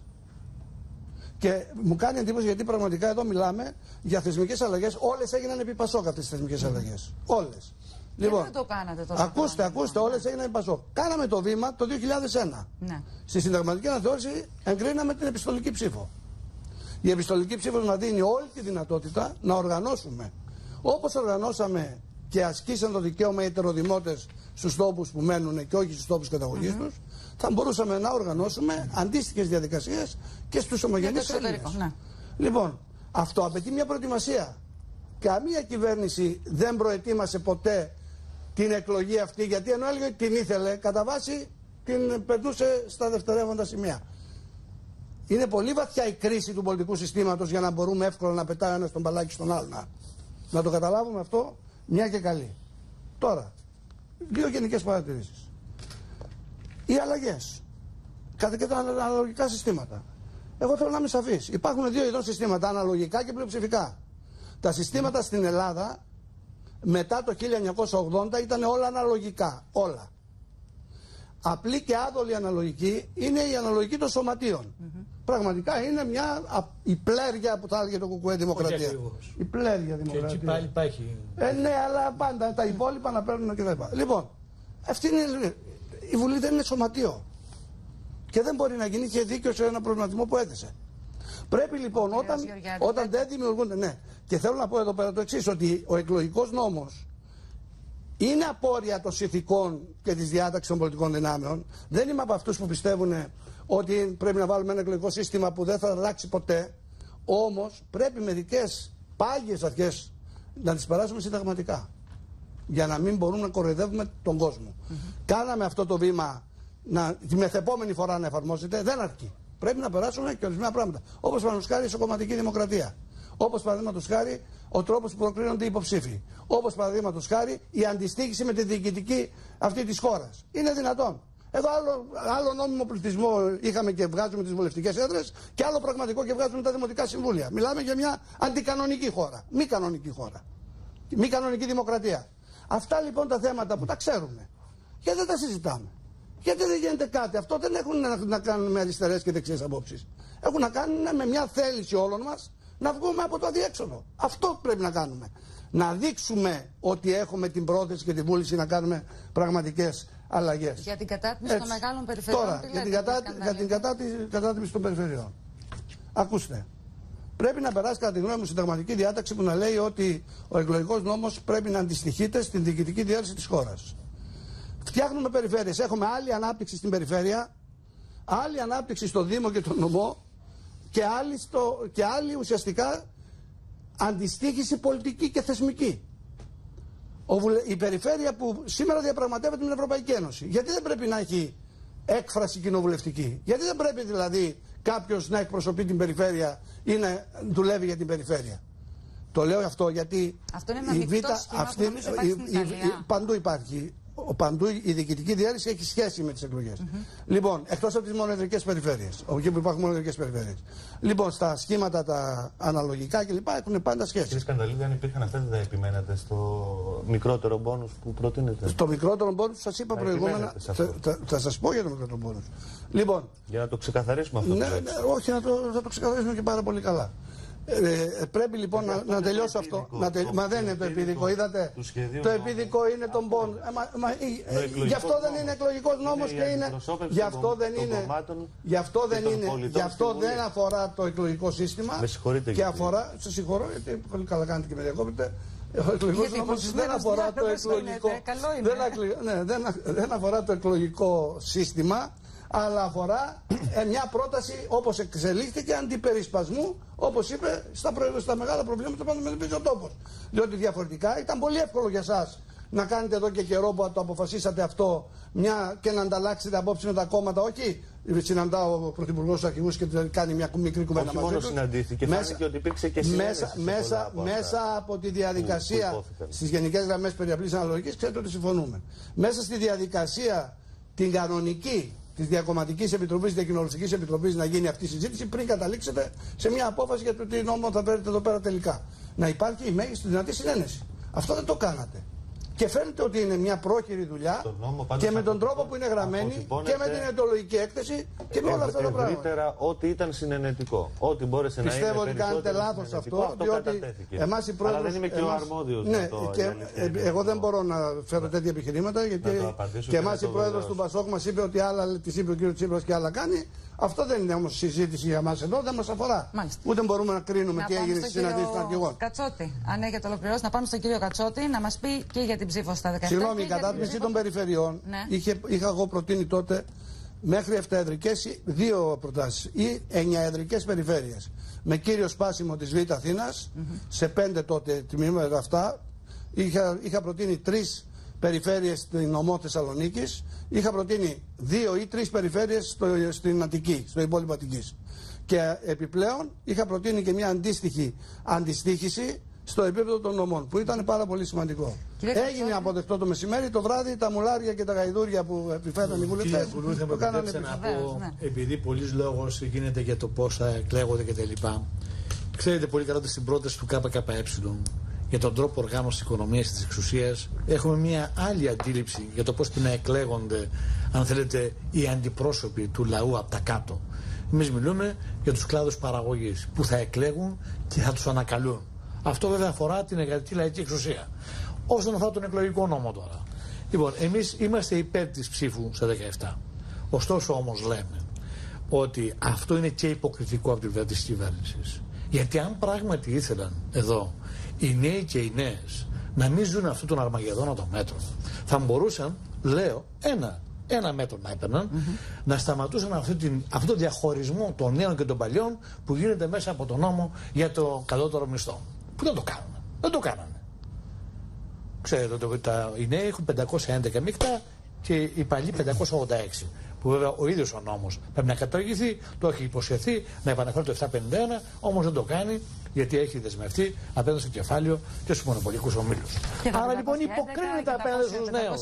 Υποκρίνεται απέναντι στους νέους ότι πράγματι ενδιαφέρεται για τα προβλήματά τους και για την προοπτική τους. Θέλει να τους κολακεύσει τους νέους. Εμείς λέμε ότι οι νέοι θα πρέπει πράγματι εδώ να ψηφίσουν. Συμφωνούμε ότι σήμερα οι νέοι. Λέτε να τους κολακεύσει. Πιστεύετε δηλαδή ότι όλοι οι νέοι θα ψηφίσουν τον ΣΥΡΙΖΑ επειδή τους δίνει το δικαίωμα που εκλέγει? Αυτός είναι ο σκοπός, να σκολακεύσει. Εμείς λέμε όμως ότι οι νέοι και οι νέες σήμερα θα πρέπει να αξιοποιήσουν αυτή την ψήφο τους για να μπορέσουν να βάλουν εμπόδια σε αυτή την πολιτική που ανατρέπει τη ζωή της, που τους στερούν τα όνειρα για το μέλλον. Είναι πάγια θέση του ΣΥΡΙΖΑ. Ακούστε. Σε μικρότερη ηλικία το 18. Κύριε Τσίρικα, λέω ότι υποκρίνεστε γιατί αν θέλατε πράγματι να αντιμετωπίσετε προβλήματα, δεν θα είχατε τους νέους και τις νέες στις σύγχρονους σκλάβους σήμερα με ελαστικές μορφές απασχόλησης με 2 ώρα, 3 ώρα, με 150 ευρώ, με 200 ευρώ το μήνα. Λοιπόν, θα τα είχατε ανατρέψει. Γιατί έχετε σήμερα τη δυνατότητα. Έχετε 153 βουλευτές και μπορείτε να τα κάνετε. Γιατί θέλει όμως να ακούσετε, κυρία Κουλούρη. Να το λέμε. Ναι, τα εργασιακά είναι μπροστά μας. Και έρχονται ακόμα χειρότερα. Ακόμα χειρότερα. Και εδώ μιλάνε για δημοκρατία. Μιλάνε για δημοκρατία. Ότι ο εκλογικός νόμος, βάσει εδώ, θα πρέπει να ενισχύσει τη δημοκρατία. Ποια δημοκρατία? Όποιος σηκώνει κεφάλι στον χώρο δουλειάς απολύεται. Όποιος ζητάει τα δεδουλευμένα το απολύεται. Όποιος δεν πληρωθεί απολύεται. Αυτό είναι δημοκρατία. Αυτό ενισχύεται σήμερα ή τέλος πάντων αποδυναμώνεται? Ενισχύεται σήμερα με την κυβέρνηση του ΣΥΡΙΖΑ, ο οποίος μιλάει για δημοκρατία μέσα από τον εκλογικό νόμο. Σταματάει η δημοκρατία στις πύλες του εργαστασίου. Και τι έρχεται να κάνει σήμερα η κυβέρνηση του ΣΥΡΙΖΑ? Έρχεται να αλλάξει τον συνδικαλιστικό νόμο, να δυσκολέψει την οργάνωση των ίδιων των εργαζομένων στα συνδικάτα τους, να δυσκολέψει την πάλη των εργαζομένων μέσα ουσιαστικά από την κατάργηση της απεργίας, όπως ζητάνε και οι Κινέζοι επενδυτές. Ξέρουμε ότι το ζητούν. Όπως ζητούν και οι Κινέζοι επενδυτές και όχι μόνο βέβαια. Όλοι ζητούν, όλοι οι επιχειρηματικοί όμιλοι ζητούν κάτι τέτοιο. Άρα λοιπόν δεν είναι θέμα της δημοκρατίας το που λένε.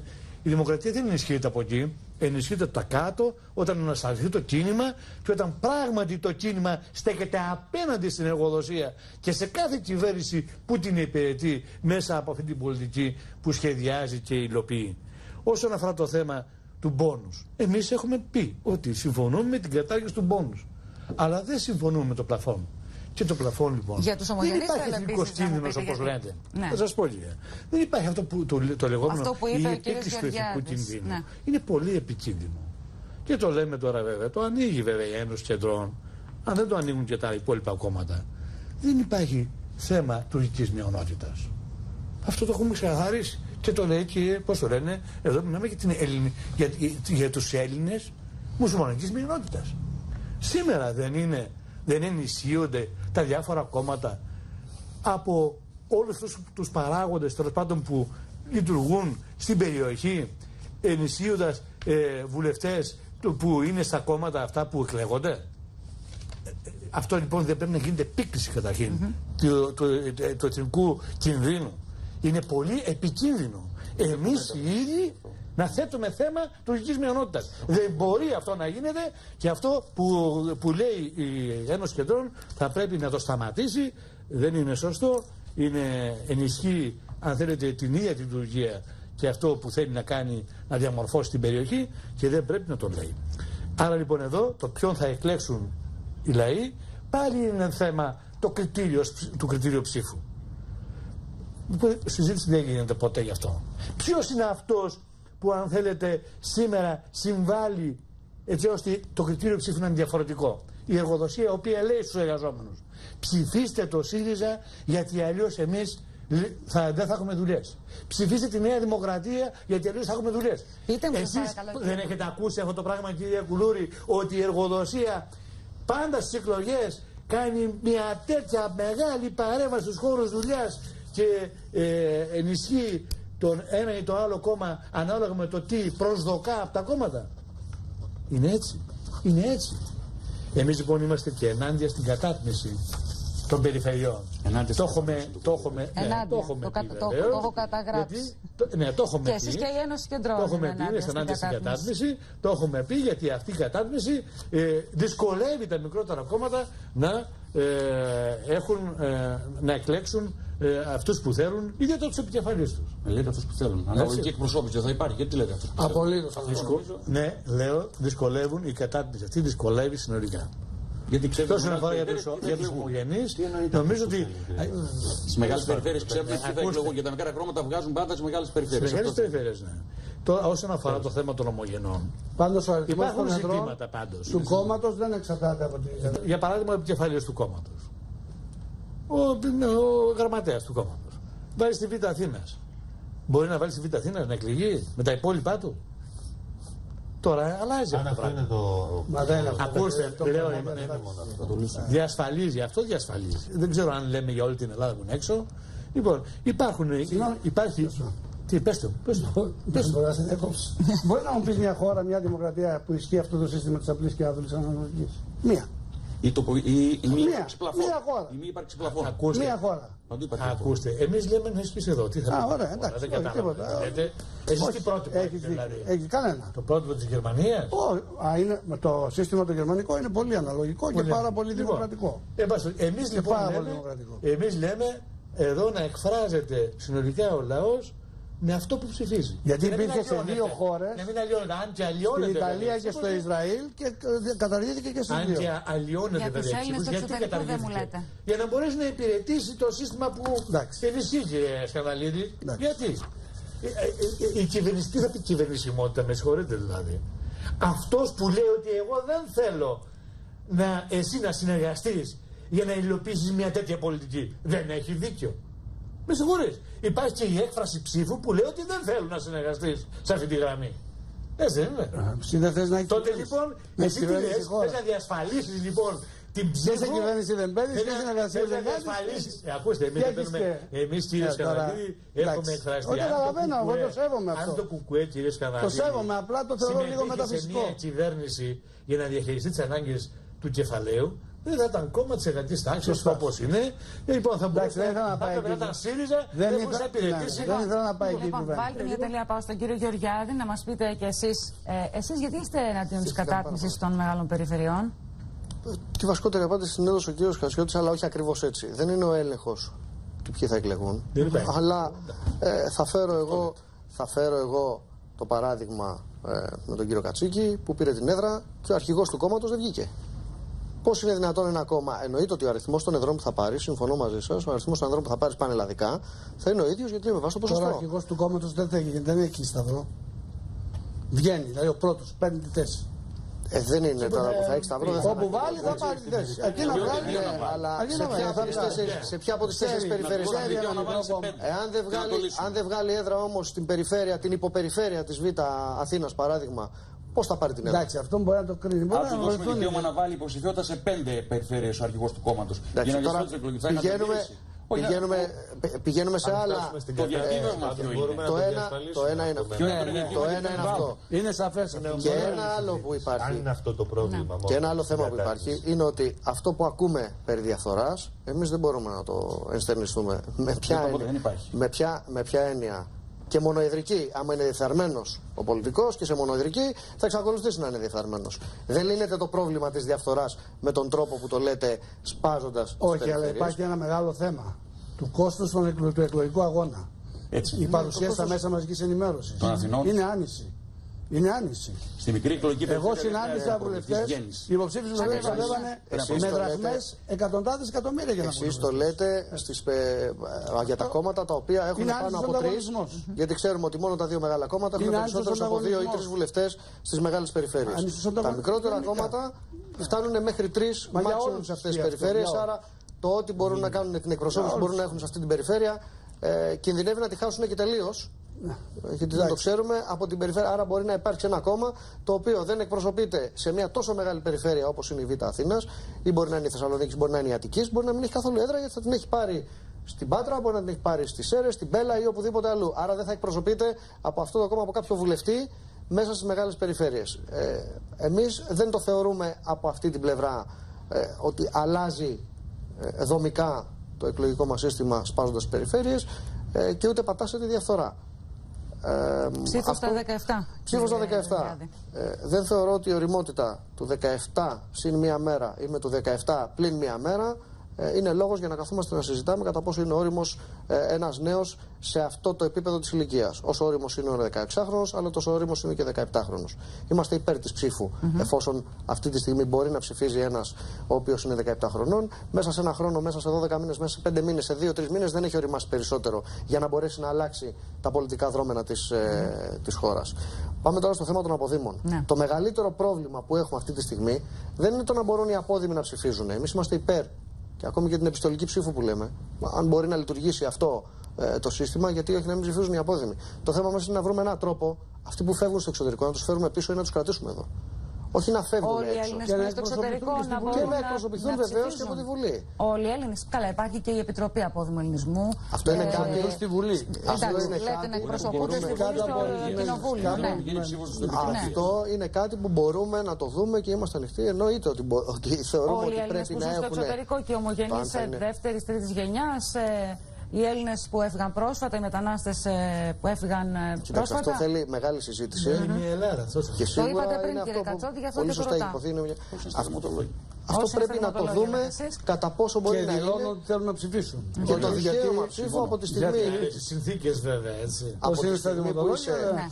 Από τη στιγμή που είσαι Έλληνας, το δικαίωμα ψήφου, αν έχεις επιλέξει να εκλέγεις για το καλό της Ελλάδος, γιατί να μην το έχεις. Έτσι. Από την άλλη θα πρέπει να βρούμε τρόπους, επαναλαμβάνω και το στηρίζω και το λέω δυνατά, να μπορέσουμε να κρατήσουμε τους Έλληνες στην Ελλάδα, να μην τους διώχνουμε, να τους δώσουμε κίνητρα να παραμείνουν ή να επιστρέψουν, παρά να κοιτάμε να κυνηγάμε εάν θα φέρουμε έναν εκλογικό νόμο το οποίο θα ψάχνουμε να βρούμε πού θα ψηφίσουν, να τους βρούμε πού είναι στο εξωτερικό για να ψηφίσουν για να βγάλουμε κυβερνήσεις στην Ελλάδα. Και κάτι άλλο που ήθελα να πω όσον αφορά τη μείωση των βουλευτών που αναφέρθηκε. Εμείς έχουμε πει μάλιστα για 200 βουλευτές, όχι απλά μείωση στους βουλευτές. Δηλαδή μιλάμε για το 30% μείον και είναι καθαρά για συμβολικούς λόγους. Εμείς δεν λέμε ότι μειώνοντας τους βουλευτές θα διορθωθεί και θα αλλάξει όλη η οικονομία. Ανοίξει θέμα τώρα. Είναι για συμβουλικό.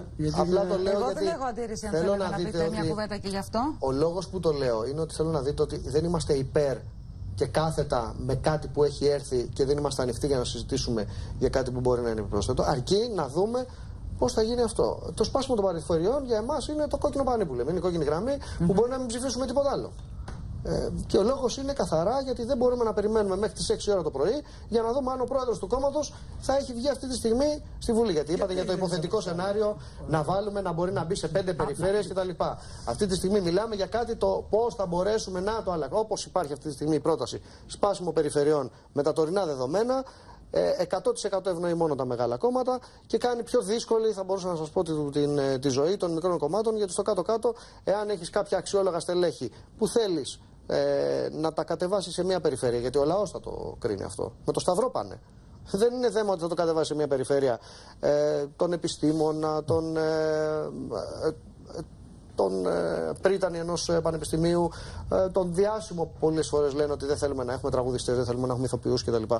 Αυτό είναι κάτι το οποίο είναι κρίση του κόμματος. Αυτά τα στελέχη που θέλεις, που πιστεύεις ότι είναι αξιόλογα και θες να τα κατεβάσεις σε μια περιφέρεια για να εκπροσωπήσουν αυτή την περιφέρεια, αν μη τι άλλο, πρέπει να ξέρεις ότι θα είναι. Θα κατέβουν θα εκλεγούν σε αυτή την περιφέρεια με βάση τη δική τους δυναμική. Αν ο πρόεδρος όμως βάλει στην Καλιθέα και την έδρα την πάρει το κόμμα στο Περιστέρι, με βάση το τωρινό καθεστώς μιλάω τώρα, άλλο τώρα αν θα δοθεί η δυνατότητα στον πρόεδρο να βγει να έχει δυνατότητα να βάλει σε 10 περιφέρειες, αυτό είναι άλλη συζήτηση. Με βάση τα τωρινά δεδομένα, ακόμη και ο ίδιος ο πρόεδρος δεν θα ξέρει αν θα εκλεγεί. Μάλιστα. Θέλετε να απαντήσετε στο θέμα της κατάτμισης για να κλείσουμε σιγά-σιγά, έτσι, αν δεν θέλετε να πείτε κάτι άλλο. Πιστεύω ότι φάνηκε και από τη συζήτηση που κάναμε εδώ ότι ακριβώς ο εκλογικός νόμος που τελικά κατατέθηκε στη Βουλή αποτελεί το σημείο συνάντησης της επαφής του Πρωθυπουργού με τους πολιτικούς αρχηγούς. Και πράγματι αποτυπώθηκε ό,τι μπόρεσε να αποτυπωθεί ως την κατά το δυνατόν ευρύτερη συνένεση και έχουμε λοιπόν μία πρόταση στην οποία απευθύνεται σε δημοκρατικές πολιτικές δυνάμεις που τις καλούμε να αποδείξουν έμπρακτα ότι εμπιστεύονται την κρίση των πολιτών και να στηρίξουν έναν εκλογικό νόμο που μπορεί να αλλάξει τη ροή της σύγχρονης πολιτικής ιστορίας. Και με την έννοια αυτή και το ζήτημα της κατάτμισης των περιφερειών βλέπετε ότι δεν αποτελεί σημείο συνάντησης της επαφής του Πρωθυπουργού. Εγώ προσωπικά, αν θέλετε τη γνώμη μου, αν και δεν εκλέγομαι σε μεγάλη περιφέρεια, θεωρώ ότι θα πρέπει να ανοίξει η συζήτηση για την κατάτμιση των εκλογικών περιφερειών της χώρας, αλλά και για άλλα ζητήματα που τέθηκαν εδώ στο τραπέζι. Νομίζω ότι είναι όριμο το πολιτικό σύστημα. Οι βουλευτές θα γίνουν από 300 και 200. Εγώ δεν θεωρώ ότι θα λύσει το πολιτικό πρόβλημα, ότι θα αποκατασταθεί αυτό που εμείς επιζητούμε να αποκαταστήσουμε, την σχέση εμπιστοσύνης του Έλληνα πολίτη με το πολιτικό σύστημα, η μείωσή τους. Νομίζω όμως ότι αυτά μπορούν να μπουν σε έναν ευρύτερο διάλογο. Εγώ χαίρομαι για αυτό που λέτε. Αλλά και κάτι σε σχέση με τον κύριο Σκανδαλίδη. Εμείς φιλοδοξούμε, εφόσον ο εκλογικός νόμος, εφόσον το σχέδιο νόμου αυτό που κατατέθηκε, που ήδη συζητείται στη Βουλή, γίνει νόμος του κράτους, θέλουμε αυτό να αποτυπωθεί και στην επόμενη συνταγματική αναθεώρηση. Και όλες οι αλλαγές, κατά τη γνώμη μου, ώστε να είναι ένα πάγιο εκλογικό σύστημα με βάση το οποίο αντιπροσωπεύονται οι πολίτες στο πολιτικό σύστημα, στο ελληνικό κοινοβούλιο. Να σας κάνω μια πρόταση. Παρακαλώ. Μπορείτε λοιπόν, αφού λέτε ότι είναι ουδέτερος ο χρόνος και δεν σας πιέζει, να το αποσύρετε, να κάνετε μια διακομματική επιτροπή, με συγχωρείτε, να συζητήσουμε τα όρημα θέματα, να συμφωνήσουμε σε 2 μήνες, όχι παραπάνω, για να μην νομίζετε ότι πάμε, και να φέρετε ένα νόμο που να είναι αλλαγή του εκλογικού συστήματος και όχι μια απλή ανεπαίσθητη αλλαγή στον πόνο. Κύριε Σκανδαλή, αυτό ακριβώς μόλις σας εξήγησα. Ότι αποτυπώνουμε ότι είναι όριμο. Να ανοίξει η συζήτηση και για τα υπόλοιπα. Μην κάνουμε πίσω σε ένα διαχρονικό αίτημα των προοδευτικών δυνάμεων του τόπου. Έχουν δοθεί μάχες για την απλή αναλογική. Είναι διαχρονικό. Και το μικρό μπόνους είναι απλή. Διαχρονικό αίτημα του δημοκρατικού κόσμου το σύστημα της απλής αναλογικής. Η κατάργηση του μπόνους και η αναλογική κατανομή των εδρών. Αυτό λέμε. Γνωρίζετε κύριε Σκανδαλίδη, επειδή έχετε καταρτήσει εκλογικούς νόμους. Γνωρίζετε σε τι ποσοστό μπορεί να φτάσει αυτή η νόθευση με τα εκλογικά συστήματα που έχουν. Εγώ πιστεύω ότι η πρόταση νόμου του 12 δεν είχε μέσα το πλαφόν του 3%. Αυτή που είχε κάνει ο ΣΥΡΙΖΑ. Το 12. Το 12, λέτε πρόταση νόμου. Ναι, τώρα είχε κάνει πρόταση νόμου για αλλαγή του εκλογικού νόμου χωρίς το πλαφόν. Και μάλιστα έλεγε ο κύριος Τσίπρας τότε ότι δεν νοείται απλή αναλογική με πλαφόν του 3%. Ότι είναι προϊόν συμβιβασμού, γιατί κάποιοι θέλουν το πλαφόν και κάποιοι δεν το θέλουν. Να απαντήσουμε όμως με βάση το συμφέρον της δημοκρατίας και το συμφέρον των πολιτών και όχι με βάση μικροπολιτικές. Είπαμε για τη δημοκρατία. Ποια είναι η δημοκρατία και πώς την εννοεί ο καθένας. Εντάξει. Θεωρώ ότι είναι δογματικότητα, κύριε Σαββαρίδη. Σε σχέση με την δημοκρατική πορεία της χώρας σε σχέση με τα εκλογικά συστήματα. Είναι à la carte κάποιες τοποθετήσεις, οι οποίες είναι υποκριτικές. Να πω το εξής για να το καταλάβει ο κόσμος, όπως εγώ το αισθάνομαι ως βουλευτής της Νέας Δημοκρατίας. Έχουμε 8 κόμματα στη Βουλή αυτή τη στιγμή, δεν είχαμε ποτέ 8 κόμματα. Αυτό δείχνει ότι το σύστημα της αναλογικής εκπροσώπησης των διαφόρων τάσεων που δημιουργούνται στην ελληνική κοινωνία μέσα από τους κομματικούς σχηματισμούς, τους πολιτικούς σχηματισμούς, λειτουργήσε. Όμως αυτά τα 8 κόμματα, για να καταλάβει ο ελληνικός λαός, πέραν της αντιπολίτευσης που έχει συγκεκριμένο ρόλο πάντα σε κάθε κυβέρνηση να επιτελέσει, και με δεδομένο ότι υπάρχει το ΚΚΕ και η Χρυσή Αυγή, οι οποία δηλώνουν ότι δεν θα συγκυβερνήσουν, δεν θα συνεργαστούν με οποιοδήποτε κόμμα. Αυτό είναι. Μένουν τα υπόλοιπα 5 κόμματα για να κάνουν κυβέρνηση. Καταλαβαίνετε δηλαδή ότι πρέπει από τα 5 που μένουν, τα 4, το πρώτο κόμμα δηλαδή και τα άλλα 3, με βάση αυτόν τον εκλογικό νόμο, να καταλήξουν και να μπορέσουν να διαχειριστούν την τύχη της χώρας. Τα 4 από τα 5. Σε αυτό θα οδηγήσει αυτός ο εκλογικός νόμος. Κάθε εκλογικός νόμος έχει 2 παραμέτρους. Το ένα είναι η αναλογική εκπροσώπηση, όσο το δυνατόν αναλογικότερη, συμφωνούμε απόλυτα, αλλά και το άλλο είναι να μπορέσει να υπάρξει και ένας συμμαζισμός κυβερνήσεως. Και γι' αυτό ο συνταγματικός νομοθέτης, το επαναλαμβάνω, μιλάει για σύστημα απλής αναλογικής και όχι για την απλή αναλογική. Από εκεί και πέρα θεωρώ ότι ουσιαστικά έχουμε υπεκφυγές και στο θέμα της κατάτμιση των μεγάλων περιφερειών, το διακύβευμα το οποίο τέθηκε σωστά από τα μικρά κόμματα σε σχέση με τον αρχηγό του κόμματος και την κίνδυνο να μην εκλεγεί, μπορεί σίγουρα να συζητηθεί και να καλυφθεί, το θεωρώ εύλογο, αλλά θεωρώ ότι ακριβώς επειδή την τακτοποιηθεί αυτό είναι πολύ μεγαλύτερο το διακύβευμα και η εικόνα που θα περάσουμε προς την κοινωνία σε σχέση με την πρόθεση αυτού του πολιτικού προσωπικού πράγματι να διαρρήξει αυτές τις σχέσεις που υπάρχουν ανάμεσα στους υποψήφιους βουλευτές και τα συστήματα τα οποία τους στηρίζουν, είτε είναι μέσα ενημέρωση είτε επιχειρηματίες. Ξέρουμε πολύ καλά τι χρειάζεται για να κάνει εκλογές στη Β' Αθηνών. Ας μην κρυβόμαστε πίσω από το δάχτυλό μας. Θεωρώ λοιπόν ότι έχουν οριμάσει συνθήκες για μια ουσιαστική συζήτηση επί αυτών των ζητημάτων και μια τέτοια νομοθετική πρωτοβουλία της κυβέρνησης θα τη στηρίξουμε και εμείς. Η ψήφος στα 16 σας είπα. Η ψήφος είναι στα 16. Να λέμε τα πράγματα με το όνομά τους. Εγώ είμαι νομικός. Θέλω να τα λέω με το όνομά τους. Αυτό που είπε ο κ. Σκανδαλίδης είναι σωστό. Συμφωνείτε με τον κύριο Κουμουτσάκο. Με τον κύριο Κουμουτσάκο που μιλάει για πολιτική ανοριμότητα. Και... Εγώ θέλω να πω το εξής. Εσείς δεν υπάρχει μια είναι υποκριτικό απέναντι στην κυβέρνηση. Σαφής σχολιασμός από την κυβέρνηση να θέσει ένα κριτήριο για να το πώς κατεβάζουμε την ψήφο. Ότι δεν διαθέτουν πολιτικό κριτήριο. Να σας το πω λίγο, να σας απαντήσω. Σας λέω. Κάνω την ερώτηση. Λοιπόν, πρέπει να καταλήξουμε ότι πρέπει να μπει ένα κριτήριο. Πρέπει να υπάρχουν κριτήρια. Αλλιώς να πούμε 14, να πούμε 13, να πούμε 12. Άρα θα το καταψηφίσετε. Λοιπόν, το άρθρο. θα το καταψηφίσουμε. Λοιπόν, όλη τα άρθρα θα τα Ξέρετε, είναι η προσβολή όμως για έναν νέο άνθρωπο να το χαρακτηρίζετε. Υπάρχει ψήφος στα 17 πολιτικά ανώριμο και ότι δεν διαθέτει πολιτικό κριτήριο. Δεν το λέμε αυτό. Είναι προσβολή για τους νέους ανθρώπους. Πρέπει να μπουν κάποια κριτήρια. Πέστε μας τα κριτήριά σας, θα πούμε τα δικά μας. Εμείς λέμε ότι είναι η ολοκλήρωση των σπουδών και η δικαιοπρακτική ικανότητα όπως την ξέρουμε και την γνωρίζουμε. Για τα 17 μιλάμε. Εσείς θέλετε να φέρετε την ψήφο στα 16. Γιατί πέστε μου να τη φέρουμε και στα 17. Αναφέρονται στην αιτιολογική έκθεση, αναφέρονται στα πορίσματα του Συμβουλίου. Τίποτε, η αιτιολογική έκθεση έχει μόνο ένα πράγμα. Στα πορίσματα λέει για να μπορέσουν οι νέοι οι οποίοι έχουν υποστεί τις συνέπειες κρίση να έχουν λόγο. Συμφωνούμε σε αυτό. Φέρτε το μαζί με την ψήφο του απόδημου Έλληνα, του νέου που φύγει έξω, να δούμε ότι δεν είναι υποκριτικό και να το συζητήσουμε. Ίσως το μικρότερο πόνους θα το δεχόσαστε να κάνουμε συζήτηση. Αν γίνει συζήτηση επί όλων αυτών των ζητημάτων τα οποία έθεσα πριν, δηλαδή και με την κατάπτωση των μεγάλων περιφερειών και σε σχέση με τους ομογενείς και σε σχέση. Τότε θα μπορούσαμε να το κουβεντιάσουμε. Εγώ είμαι από αυτούς που θα μπορούσαμε να το κουβεντιάσουμε. Να μείνουμε σε αυτά. Θα παρακολουθούμε και την εξέλιξη στις επιτροπές και στην Ολομέλεια. Θέλω να σας ευχαριστήσω θερμά για την παρουσία σας εδώ, κυρίες και κύριοι, και εσάς που μας παρακολουθήσατε. Τι λέει ο νόμος. Καλό σας βράδυ.